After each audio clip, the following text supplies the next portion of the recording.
without any further ado, I'm going to bring up the sister. I'm going to let her speak for herself. I told her that she reminds me of my mother. She actually looks just like my mother. And then she said, well, I hear that a lot. But I sincerely mean it. You got her same vibe. You coming through here. I mean, we are so honored to have you. This is the best birthday present I could have ever received. I kid you now. I feel like a little kid now. I'm so happy. I'm blessed, you know. I mean, I could go out there, oh no, this is my born day, it's my birthday. This is the best birthday present I've ever received. And without any further ado, Dr. Francis Cress.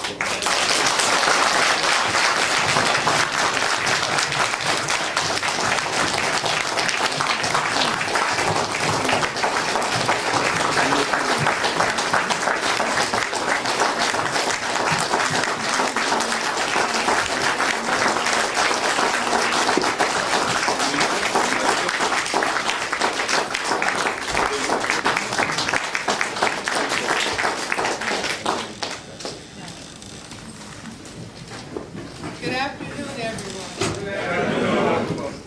I am really honored to be here and to have been invited by Cress Welsing and Clemson Brown. I haven't been in New York in a long time, but I'm thrilled to be here.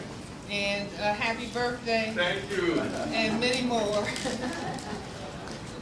I'm going to, as usual, talk about racism, white supremacy. My mother is deceased, but one time she said to me, what are you going to talk about, Francis? And I said, Mother, you know, I only talk about racism. And she said, well, can't you talk about something different? But everything is racism, and I want to talk about it. I'm a general psychiatrist and child psychiatrist practicing in Washington, D.C. And I have arrived at the point where I feel that the most important thing that we as black people need to understand is this powerful dynamic of racism. Those of you who are familiar with the work of Neely Fuller know that he has said, if you do not understand white supremacy racism, what it is and exactly how it works, everything else that you think you understand will only confuse you. So I believe that if we are going to move further into the 21st century and into the 22nd century and into the 23rd century, that we have to have clear insight as to what this process is all about. I think it's in the book of Isaiah. If you do not have, those who do not have a vision, if there's no vision, the people will perish. I guess that's, if there is no vision, the people will perish. Meaning we have to have a more global understanding of exactly what the forces are on this planet, so we can actually do short-range planning as well as long-range planning. I started thinking about racism when I was doing a residency in general psychiatry at St. Elizabeth's Hospital in Washington, D.C. And it was a program that was based on Freudian psychoanalytic theory, and nothing was really being said about the mental health of black people. I'm a third-generation physician. My father was a physician. His father was a physician. And my parents told us that you are getting an education not to leave your community. You are getting an education in order to help your community. So the black patients that I would talk to and take a history on, within the history of every black patient would be aspects and dimensions of racism. And when I was an undergrad, I considered myself to be a Marxist. I thought that economics was causing racism, that it was a means for economic exploitation. well, you can have ideas as an undergrad, but when you are a physician and responsible for the care of patients, you really have to know what you're talking about. I remember going home when I was an undergrad. You know, my parents and my grandmother were sitting at the dining room table, and I announced, I'm a Marxist. And my grandmother said the more education they get, the dumber they get. But anyway, talking to patients and seeing this gigantic monster in the middle of their history about racism, I said, I've got to really understand racism in depth. And the training program that I was in, it was at a federal government hospital. All the people in charge of the training program were white people. And they actually taught us, there were a few black residents, I think 3 out of 12, that black people did not have the intellectual potential to benefit from psychotherapy. That the best treatment for black people was medication. Well, that did not compute for me. So I said out to myself, I want to understand really more about racism. I happened to have been at a social gathering, and these were black people sitting around after a Black Power Committee meeting. And I heard a gentleman across the room say, racism is a system. It was almost like a light bulb going on. That was Neely Fuller. How many of you are familiar with his work? I consider him to be one of the critical thinkers in our group in the 20th century and into the 21st century. He was saying that racism is a system, and let me, because we got to get this really in our heads. He said it was a system, and the system functions in all areas of people activity: economics, education, entertainment, labor, law, politics, religion, sex, and war. And that the purpose of this system is to maintain the power equation of white over non-white, white power over non-white powerlessness. And so I thought this was a very profound concept. Those of you who are familiar with the work of Dr. Du Bois. Dr. Du Bois in 1903 said that the problem of the 20th century is the question of the color line. This is the problem of the color line. So I said to myself, why would a system for the purpose of maintaining white power over non-white powerlessness, why would such a system evolve on this particular planet, planet Earth? And then I thought about some of the things that are said within the system. One of the critical things is that we are taught that white is a majority. Is that right? And we are told that non-white is genetic inferior. And then I just thought about the things that, you know, you learn going to school for a long time and going to medical school. I said, wait a minute, white is a tiny minority. Fewer than 1/10 of the people on the planet have white skin. And instead of black people being genetically inferior, the ability to produce this black pigment, melanin, is a genetically dominant trait. And we have an excellent example in our president, Barack Obama. his mother is white, was white, his father was black.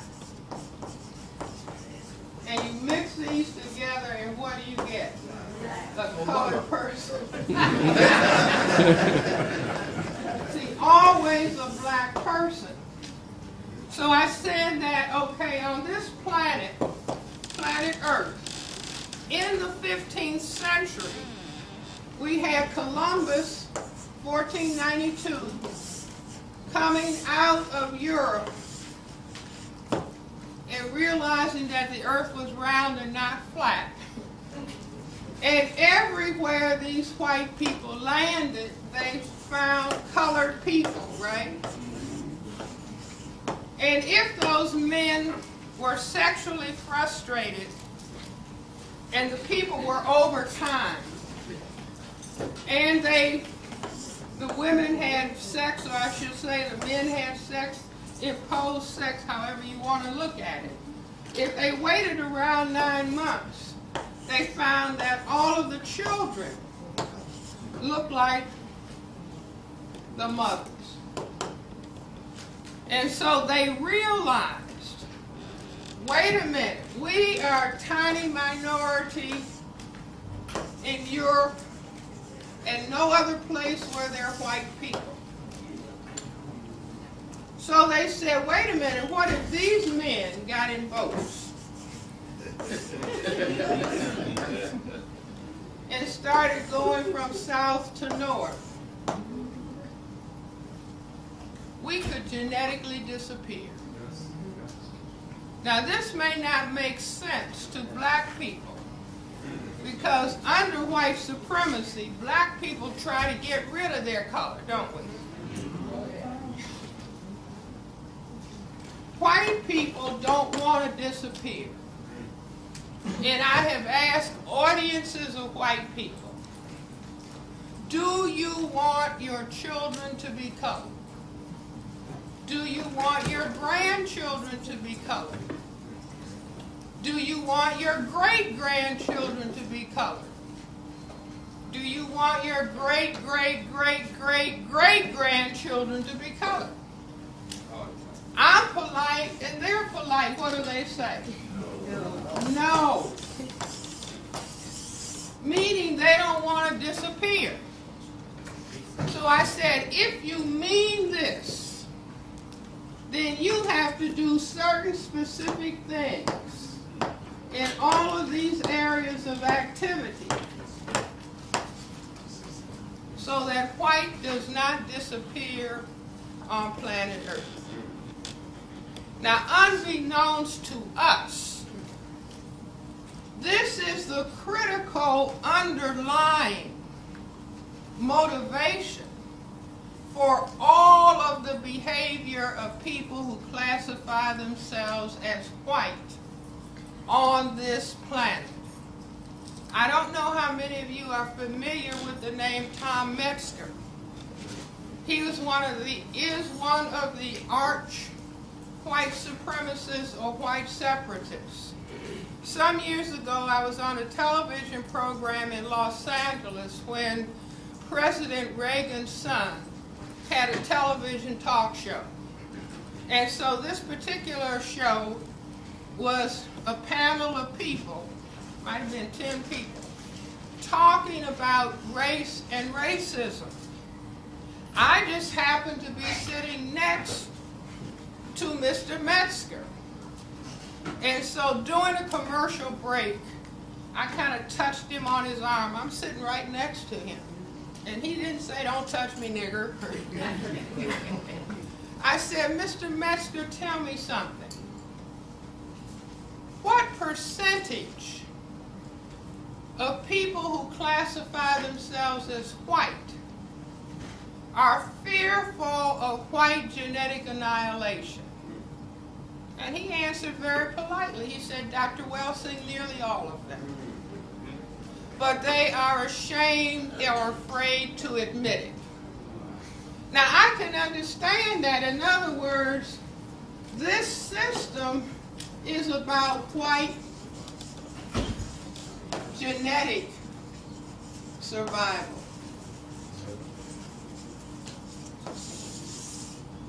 if some people have organized a system for their genetic survival, what's the chance that they're going to give that system up?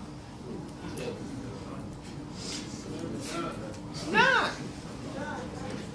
See, they worked hard. And we can consider it unjust. It's the most unjust system that has ever been devised on the planet, where you have 1/10 of the people deciding that they need to control 9/10 of the people on the planet. But all along, I maintain we have not understood this. We thought when we were formerly enslaved, if they would just take off the chains, everything is going to be okay. So they removed the chains, and then what did they do next? They put laws in place to accomplish the same thing.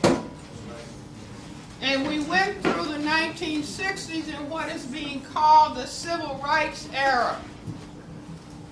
And the black people, with all of their dignity and their pride and their courage, going up against horses and hoses and dogs to get the vote, to get that change, coming out of that movement, saying black pride, black is beautiful, black power, black self-respect. And the people who had something else in mind said that's dangerous. If people are talking about self-respect and dignity, and I encourage everybody to look at the films Eye on the Prize and look at those black people, men and women and children, going up against a horrific force. But they were determined and they had their self-respect with them. But the system said, this is dangerous.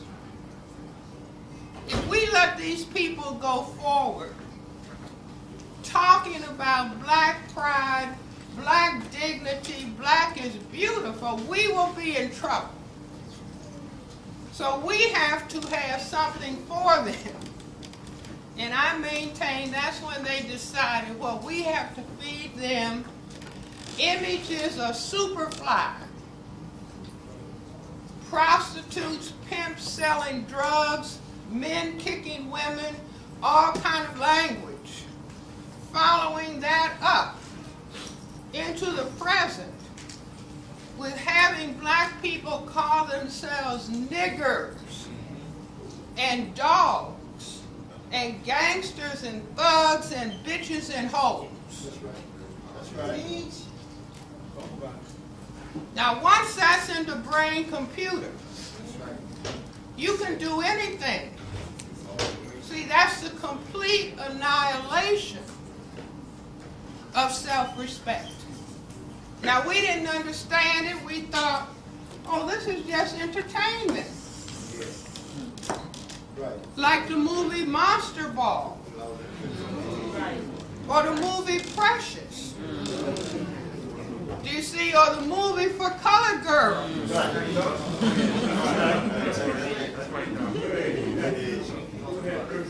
See, because we don't have a clue. We don't have a clue about what is going on. See, we've been thinking, and God bless Dr. Martin Luther King, a minister but a great political scientist. He said it's about love. Everybody should love. And he got killed. And I say the reason being that if everybody on the planet, all these people, white, non-white, loved, and the love was expressed in sexual activity, what would happen? White would disappear. You see, so kill him, because that would mean our genetic disappearance. So, if the system is about white genetic survival, what do they have to worry about most? Black men, white women. Black babies. Black men, white women. Okay, give him a B+. Black men, white women. Okay, but let's even take it further. In that if the concern is white genetic survival, they don't have to worry about black women. Why?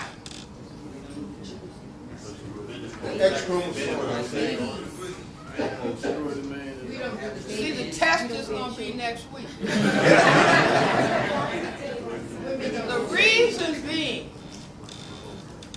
is that men, males, whether they're white, black, brown, red, or yellow, can impose sexual intercourse. If I would, try to impose sexual intercourse on any of the gentlemen here, and they say, I'm sitting next to my wife, and I went to my purse and I got my Uzi.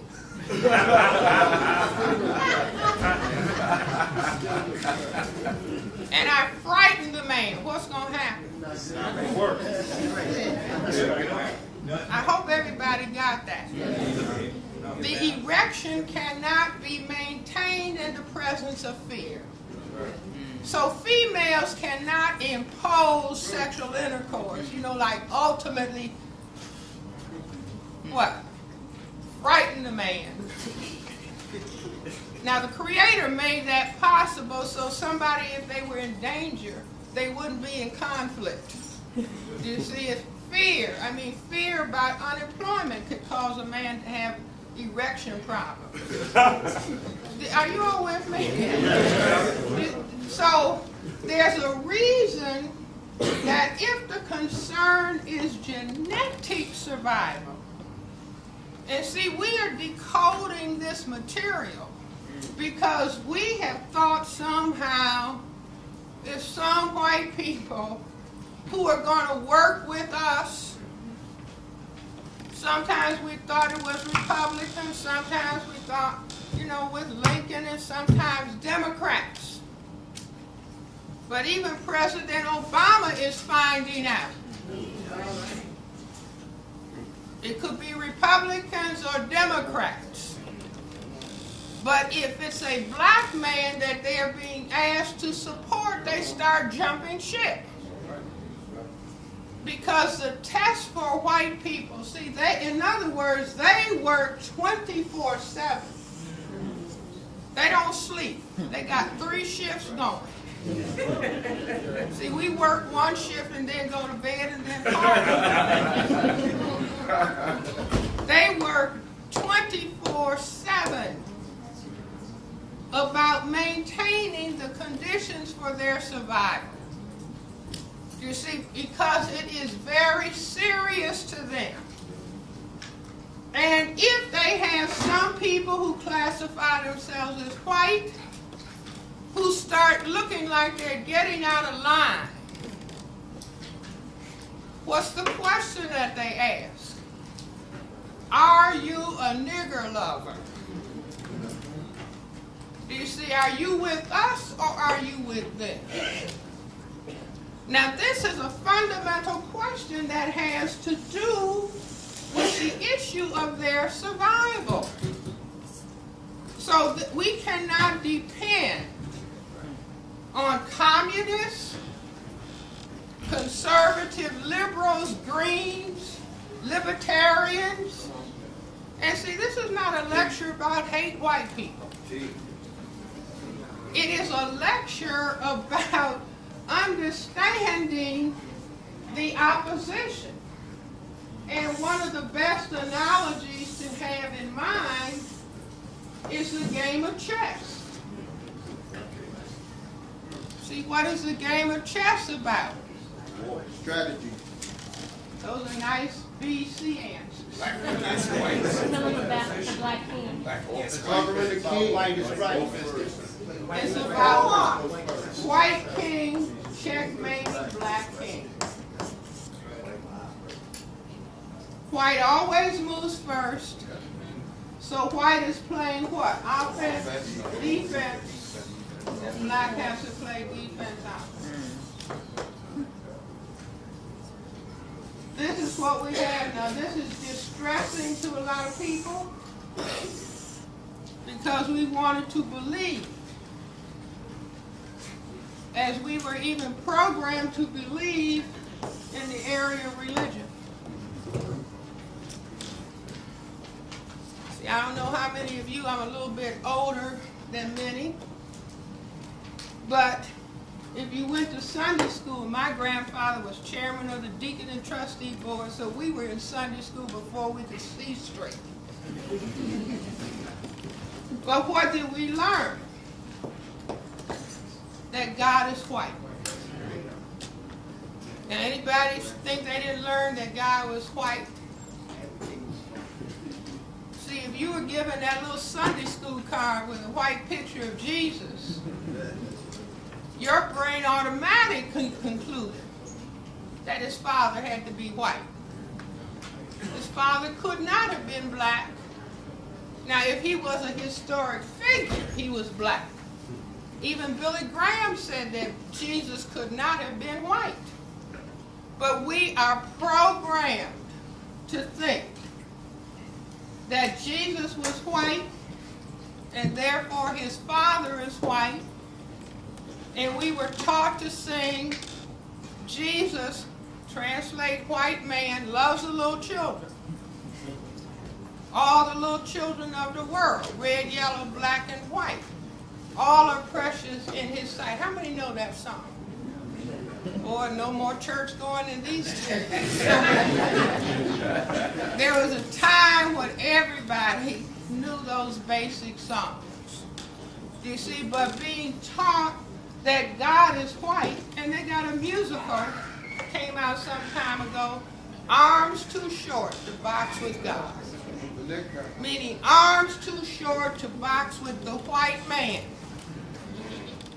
See, when I was a little child, having seen the Sunday school card with Jesus on it, I had just drawn my own conclusion that the man on the Quaker Oats box must be God. See, he was somewhat older with white hair. Jesus was younger, so, you know, now we thank him for the food. We just had this big Quaker Oats box in the pantry. I mean, that was my conclusion. But if you, any of you, saw a Sunday school card with the white Jesus, your brain jumped to that conclusion too without your knowing it. That's called a subconscious conclusion. So anyway,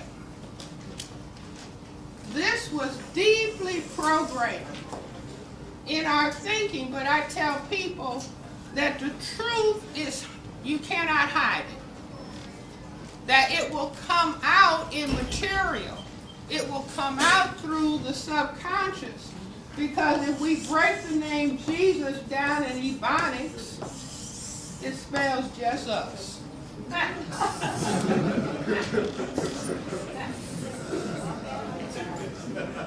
That's who we're waiting for. Just us to get our heads together. Now I say that as black people, we greet each other a zillion times a day. We're saying, hey, what's happening? What's happening? What's happening? Because we don't know what's going on. See, we keep running into a wall and wondering how come things haven't worked out. Because we have been deceived. We have been told we are in a democracy where everybody is equal. The true reality is that we are in a system of racism, white supremacy. See, we're told that the system of democracy has imperfections. No, we are in a system of white supremacy that has been perfected. And that's why we keep staying basically in the same position. And as long as we don't understand we're dealing with a system, every week we just complain another black man has been shot, another black man has been killed. You say, oh, 10 over there, 3 over there. Oh, well, let's add up the statistics and somebody will run and complain about it. But if it's happening over and over again, that implies intentionality. And if the system is about white genetic survival, who is the enemy of the state? No, the black man.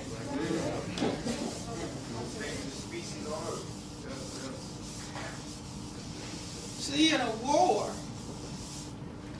if you can take care of the business as defined, the problem is white genetic survival.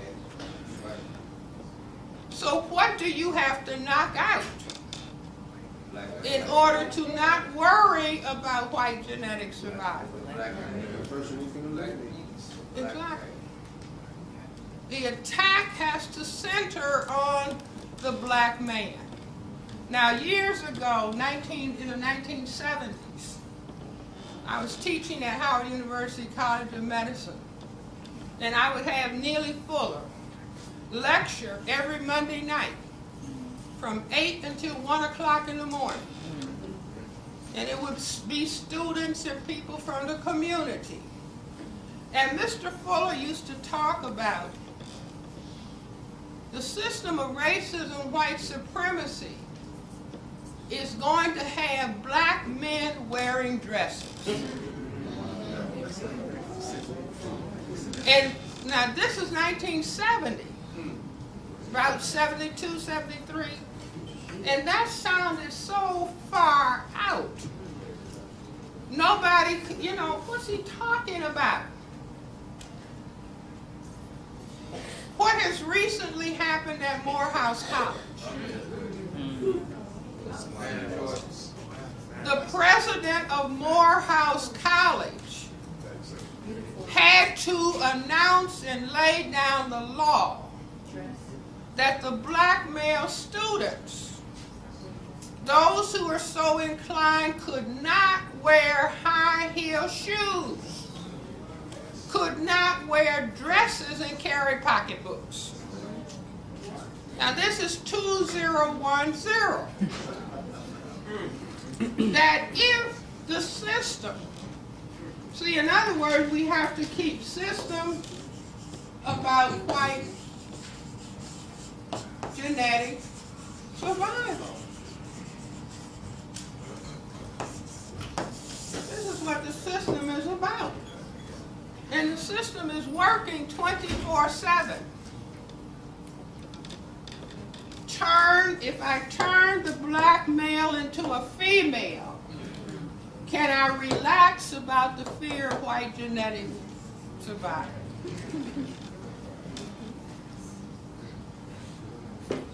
Absolutely. Now, I don't know what goes on here in New York. Haven't been here in a while. In D.C., we have a lot of men with their pants hanging down. In the train station, when I bought my ticket to come here, there's a black gentleman, had on some expensive clothes, had some nice luggage. His pants were down here. So he would pull the luggage like this after he got his ticket, and then he'd have to stop.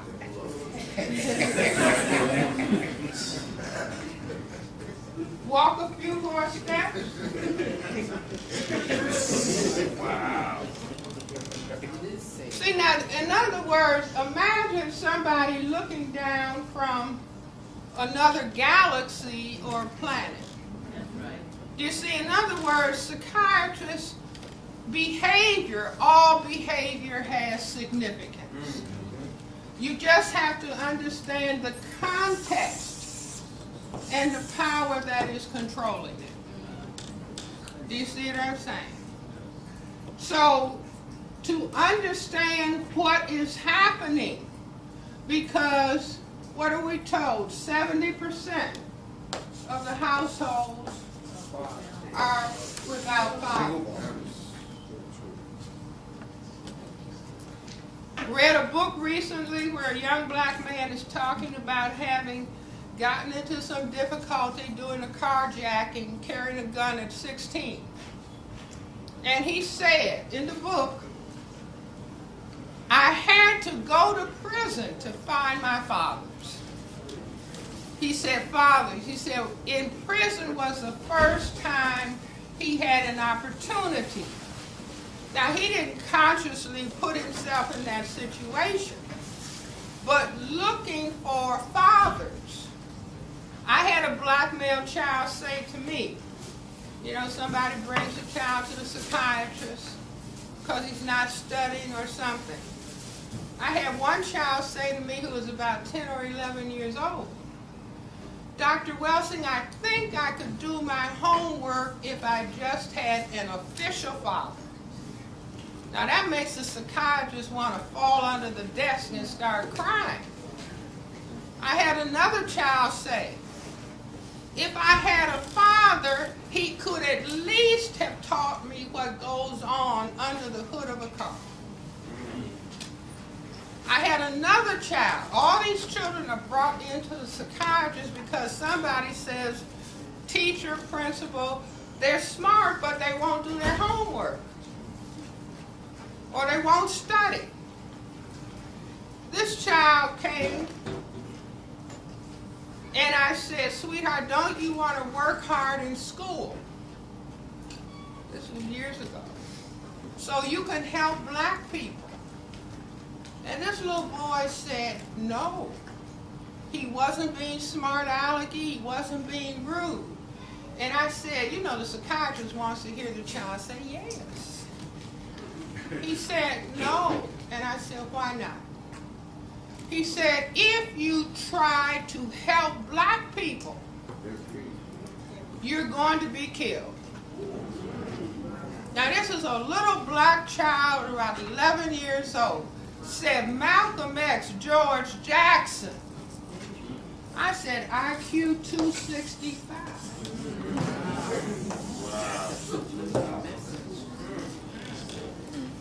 If you try to help black people, you are going to be killed. Was he right? That's like President Barack Obama has had more death threats than any president in the history of the United States. You see, because just that presence of a black man in the White House, like I think a lot of white people who initially voted for him wanted to appear liberal. You see, but once he's in that White House, and a black man with a black wife,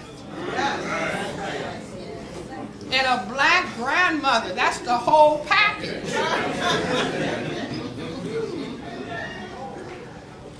They begin to understand, oh my God, if he's in power, and not only that, the reception that he receives all over the non-white world. Do you see? So they started shaking because people who classify themselves as white are not consciously carrying around in their mind fear of white genetic annihilation. They repress that. Do you see? But how do we know? Based on other behaviors that they engage in, and just like Tom Metzger said, the majority of white people are fearful of their genetic annihilation. Sometimes white people will say to me, Dr. Welsing, what can I do to help?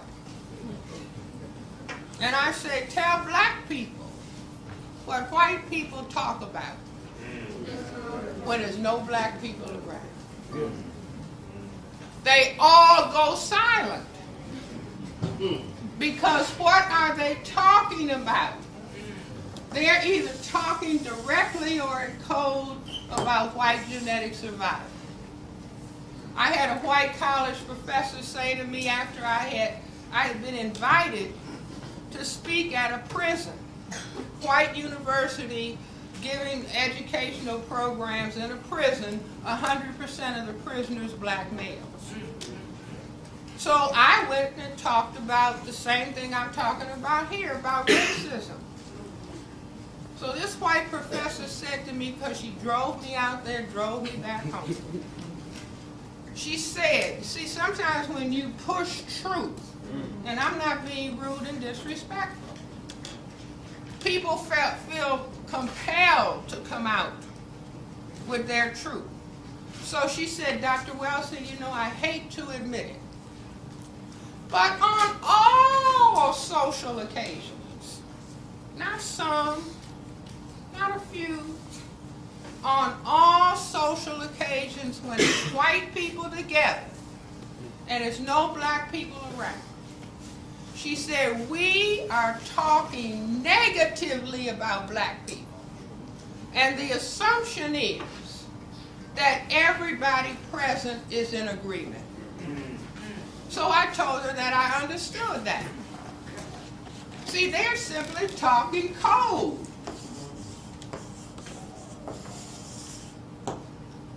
They're just talking code about their survival. They are not going to reveal it. They'll just say to us, isn't it nice that we're in a democracy?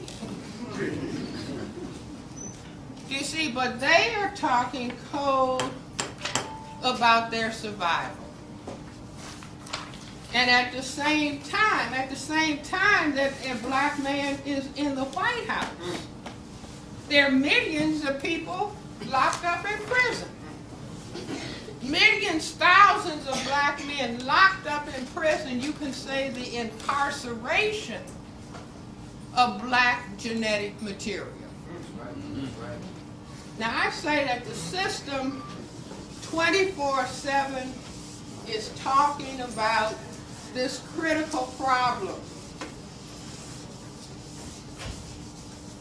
in activity that you would not think is talking about white genetic survival.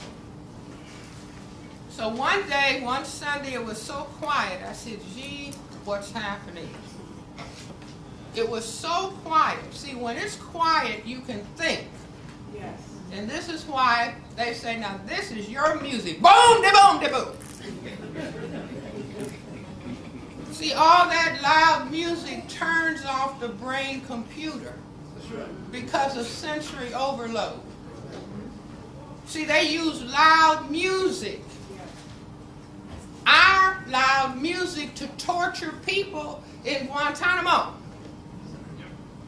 To torture people. To make them go crazy. But they feed it to us and say, this is your music. This is what we want you to hear. But when it was quiet and I said, what's going on? And it came to me, ball games.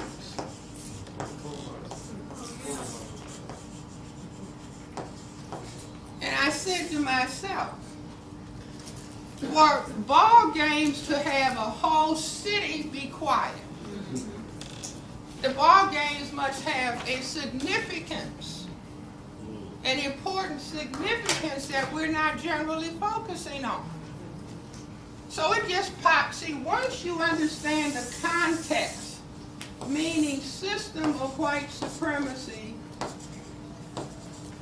for white genetic survival, this is the context in which everything, language, speech, activity takes place. So it just occurred to me, came into my computer, There are two series of ball games in the system of racism, white supremacy.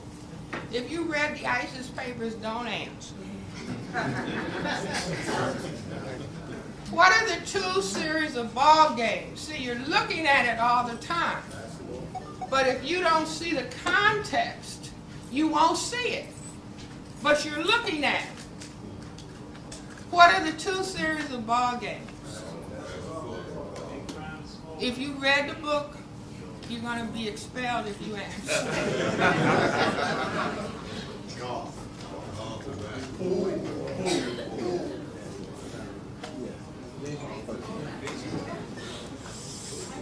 The two series of ball games Football, basketball. in the system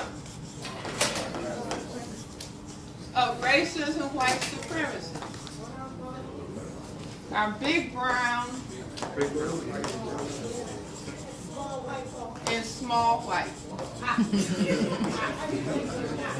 No, you read the book. No, that's what I remember from me. I didn't figure that out myself. Big brown and small white. Why so? Because once we're talking about genetic survival, then this is what automatically comes into brain-computer subconscious. And this is not a man with glasses. Do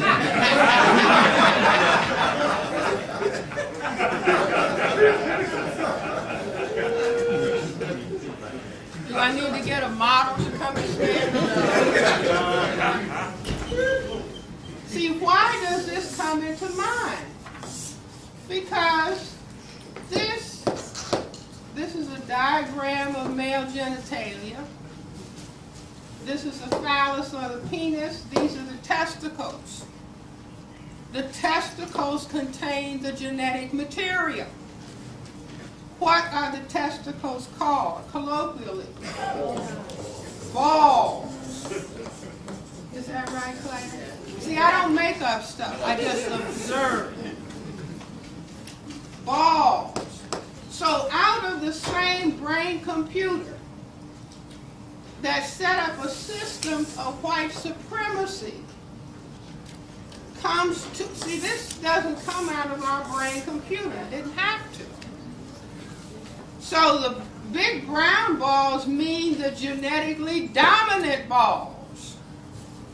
And they are brown. And what are they? Football. Basketball.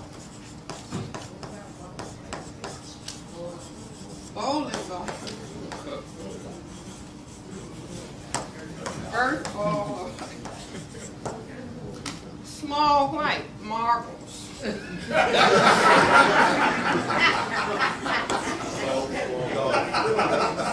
Ping pong.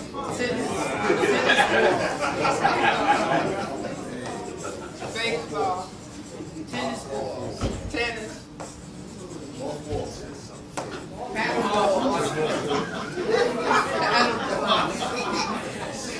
But do you see what I'm saying? Yeah. Now, to me, this is just fantastic. This is coming out of a system that is worried about white genetic survival, and by their thinking of the white ball as small and producing small white balls means they, at a subconscious level, are aware of their genetic vulnerability. Are you following me? Yes. See, and this is being played out. These ball games are going on all the time, 24/7. So it doesn't matter whether you are picking it up consciously or subconsciously. It is still getting the message across. So beyond that, in the game of, well, first of all, what do white females say about their ideal mate? Not tall, blonde, right? Tall, dark, and handsome. And so In the football, this big brown ball goes into some white upright legs at the end of the field. Are you all with me? Yes. The basketball goes into a white net. Are you all with me? Yes. Is this an adult class? And it's white girls in short dresses dancing on the side. And a black girl can hardly get on the squad. Is that correct? Now, a white man said to me, Dr. Welsing, do you know what white men say? I said, no, I don't. He said, white men say they're not men. Until when? Until they have had sexual intercourse with a black woman. See, there's a lot of young people in here. See, this is the underpinnings in the culture. This is what the culture is really thinking about all the time. The people who are thinking. So the most powerful men play what ball game? Football.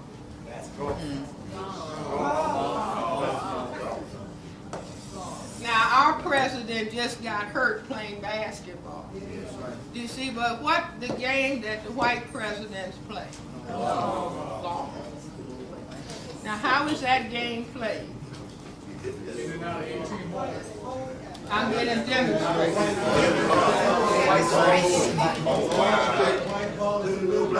Long stick held between legs.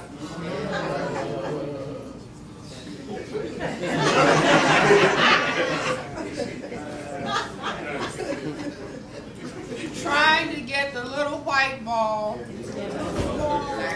in a hole in Black Mother Earth.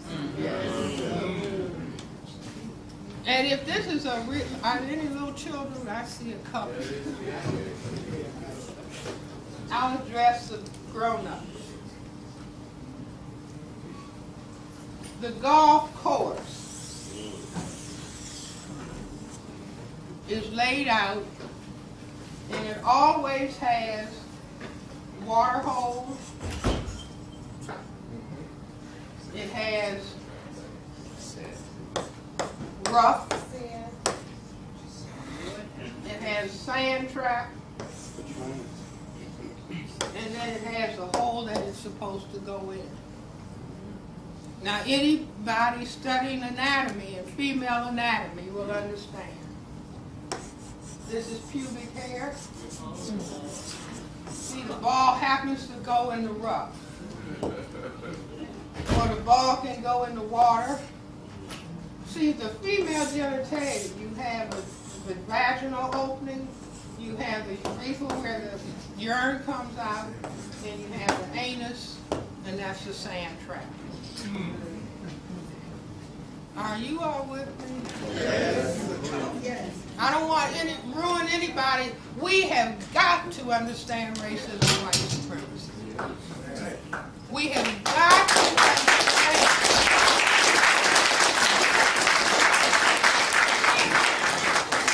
that while we're playing, they're staying on the case 24/7. And that's how a minority can control a majority on the planet. See, by words, by symbols. What about the game of, excuse me. What? What about the game of billiards or pool? Green field, long stick, triangle, whole lot of colored balls. See, the triangle is the female vaginal orifice. Take the triangle off, and what's the game about? The white, long stick white ball knocks all the colored balls under the table. And what ball is left on top of the table? The white ball. The black ball is the last ball to go in. See, we're doing too much partying and eating and not observing. The black ball is the last to be knocked in. And the expression is what? President Obama, you don't want to be caught where? Behind the 8 ball. See, if you're behind the 8 ball, that means that the black man is in power. You don't follow it. Yes. What else can we look at on here? Let's look at the password in the black community, at least it used to be. Do people in New York, Brooklyn say motherfucker? Yes. Yes. Still. One day I came out of the clinic and there was some young people passing and they were the motherfucker, the motherfucker, the motherfucker, mother. So my first reaction is, oh my God. The second reaction, if a word or a phrase is used with high frequency, there has to be a reason behind it.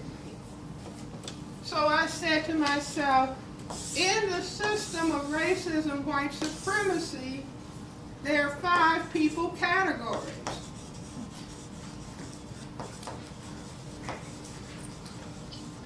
Man, woman, boy, girl, baby. Who is the man? I said, here comes the man, you all. Why are you all so quiet? The man and white man. The man is the white man. Any other male has 4 choices. Black men fought historically, don't call me no boy. Is that right? The white supremacists say, okay, you got 3 choices. Woman, girl, or baby. It used to be that woman and girl were out. Baby was in. How many black ladies have called a black man that they are highly familiar with baby? You all better tell me. See, lying to yourself. How about that? You've read the book. No.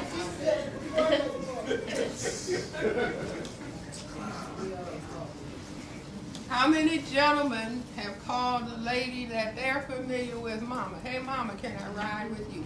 Let's get a witness. How many gentlemen have called the place where they sleep a crib? Are you following this? Still do. Man who calls himself baby calls a woman he sleeps with mama. Calls a place where he sleeps a crib. Will call himself what? A motherfucker.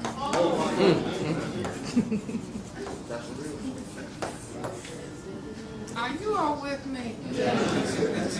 Now my mother, bless her soul, my mother was a Chicago public school teacher. So this is some time ago. She's deceased now. But she called up, I'm in Washington, she's calling from Chicago. Hi, Mom, hi. My mother said, hi, Francis. She said, I heard that you said that word in public. And I said, Mom, what? What? You know. I said, no, I don't. Mom, what? What? said Maryland farmers.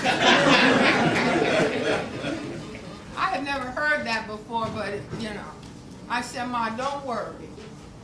It's a political expression. How so? Man who calls another man the man and calls himself baby. The power of a man compared to the power of a baby. Who's powerless? Politics, political means the power relationship between people. Nobody has to feel bad. This is the system that we're talking about. The system of racism, white supremacy has to take power from the black male if there is going to be white genetic survival. Are you all with me?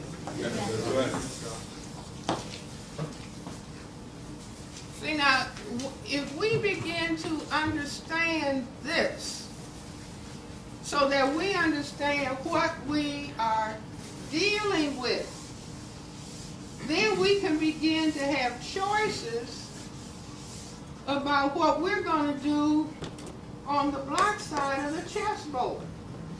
Because white supremacy is coming down, attacking us by any means necessary.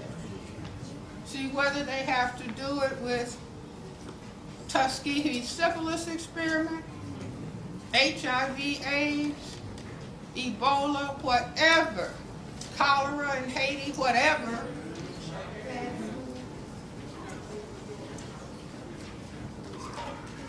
or their survival. So if we don't understand the game, what in the world can we do? You see, but once black people, once black men understand the game, basketball is a game about tactics and strategy. Football is about tactics and strategy. So all the person wants to know is what's the game, how is it played, what are the rules? But we have been deceived, so we haven't understood what the game is all about. So we're floundering all over the place, not understanding and not making points, because we don't understand the system. And I maintain, for those who want to do something about this critical situation, Neely Fuller has said, there are 4 possible ways that a victim of a system can respond. They can submit, they can cooperate, they can resist, or they can engage in destruction of. Now, destruction of, those are the people who are already dead, like Martin Luther King, Malcolm X, the people who they're going to move in spite of the pressure. They don't mind losing their lives. I'm not advocating that. These are all individual choices. Submission means it's too much for me, let it just roll on over me. Cooperation with, just give me a job, 2 figures, 3 figures. Resist, I'm talking about the system, so I'm resisting. If they say, Francis, we'll kill you, I'll probably jump back here.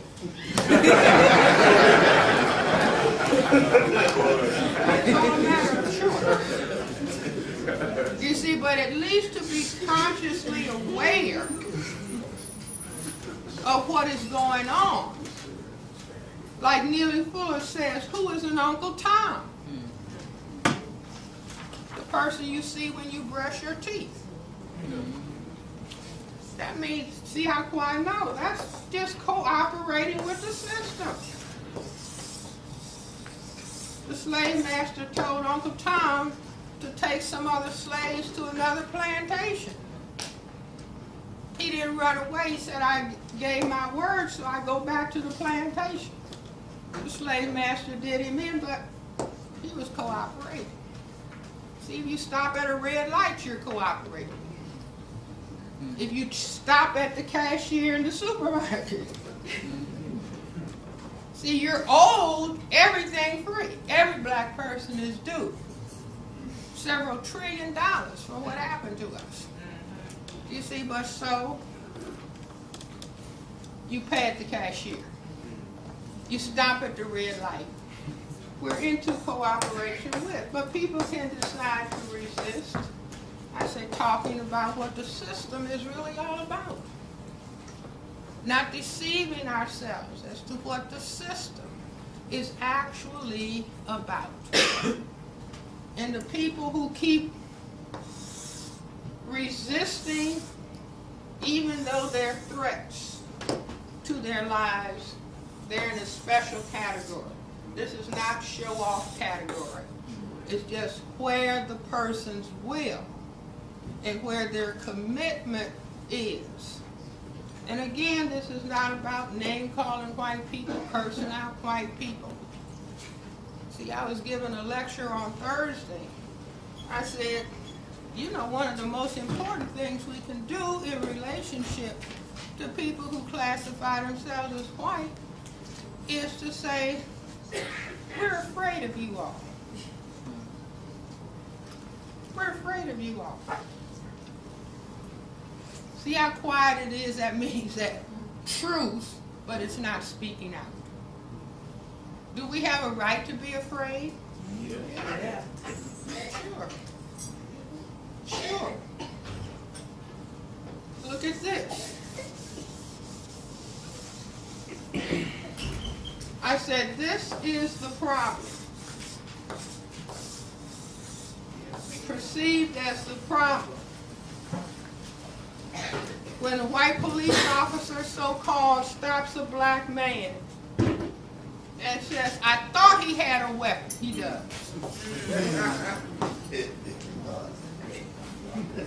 It's genetic power. You see, think of all the cases. I thought he had a weapon. The man just had his wallet in his hand or his keys. I thought he had a weapon. And that's enough for the person to do what? See, this is a front view of male genitalia. This is a lateral view. If you turn that around 90 degrees, you get this. What does that look like? A gun. And what is the gun called in the system? The great equalizer. Meaning, you have weapon can annihilate me. Must create weapon can do same thing. You see, so where is the gun worn? One on each side. That's just like this.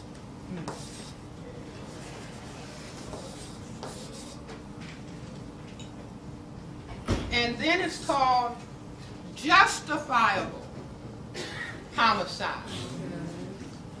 You see, meaning anytime I see a black male and I get a little bit nervous, if I'm authorized to carry a gun, I'm authorized to kill him. Are you all with me? I see fear. Don't feel bad. This is war. War for white genetic survival by any means necessary. Do you see? But if we don't face what it is, then people are engaged in a pretense that everything is all right. But everything is not all right. We are in a state of a slide towards genocide. See, you cannot have the men from a community removed and have a people. Are you all with me? See, but white supremacy is so bold. On the front page of the Washington Post a little while ago, they said, black women, you should start, because I know the black men are all gone. So you should start dating white men. On the front page of a newspaper.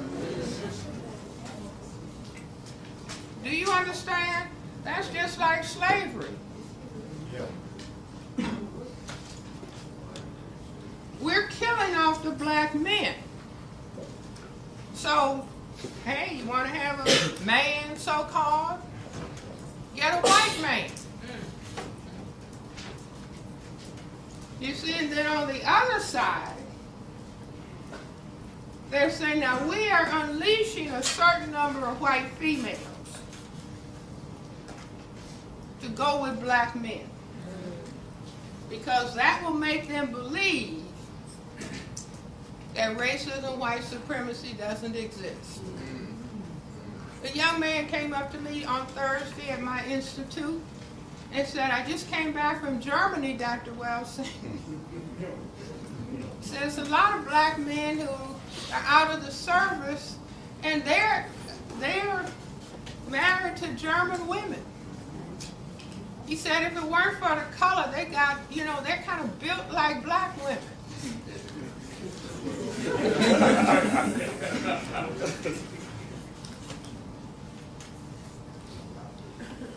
See, that's the Caroline Brigade. So I said, I guess you'll be going back to Germany?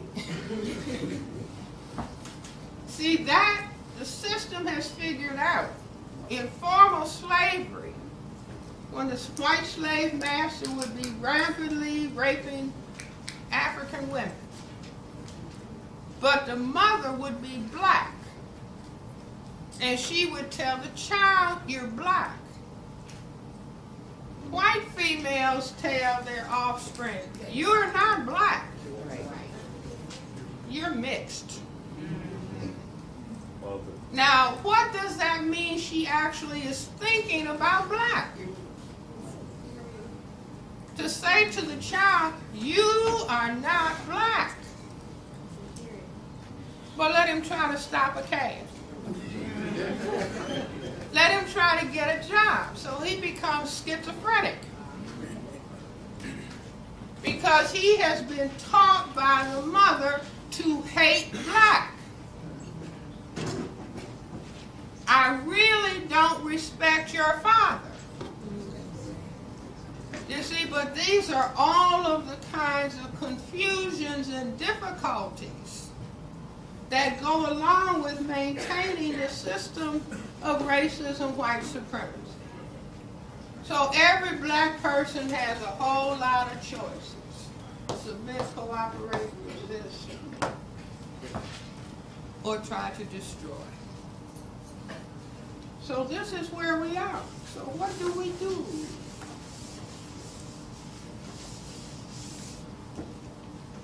See, if somebody, because what we need some strong people over here. Males and females alike. So if I could wave a magic wand, if I could wave a magic wand, I would say for us to fight racism, white supremacy, we need some strong people. Where do people start getting strong? When? When you fall down. That's not the answer I'm looking for. Self-awareness. It's history. They start getting strong before the sperm meets the egg.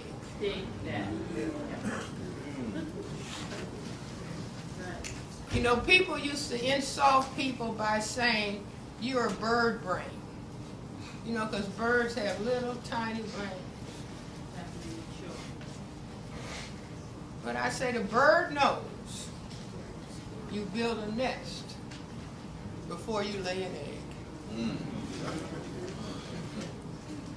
Are you all with me? Yeah. See, nobody has to feel bad. In other words, we have been victimized by a system that does not want us to be strong and functional. The system can't tolerate black people being strong, self-respecting, and functional. And so it creates where we are. But if people are going to be strong, I would say, now don't chase me out, I'll be leaving soon. See, if I could wave a magic wand, because I'm trying to get an army over here of self-respecting black people. So I would say, black people need to be 35 as males, 30 as females before having sex. Oh! And they need to be married. Yes.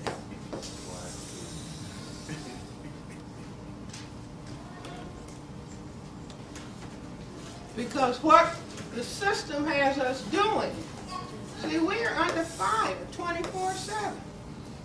This is stress city. At least for people to be old, because if I'm 14, 15, there's no way I can pass on strength to a child. There's no possible way. There's no possible way that I can take care of somebody for 25 years to stand them on their feet. Are you with me? Yes. In formal slavery, we were breeders and studs. Are you all with me? Yes. And the offspring were sent away to different plantations. That's called foster care. Are you all with me? Yes. Yes. I'm so sick and tired of seeing patients in foster care who were sexually abused. 10 foster homes. How can somebody come out sane? The intention for them to come out sane was not the goal. Do you also see, this is like fight back. I mean, oh no, you're not genociding us. Do you see? But they have, see, once you teach people, call yourself a gangster, call yourself a thug, call yourself a bitch and a hoe, then it doesn't matter what happens to you. What's supposed to happen to a bitch? What's supposed to happen to a hoe? What's supposed to happen to a dog?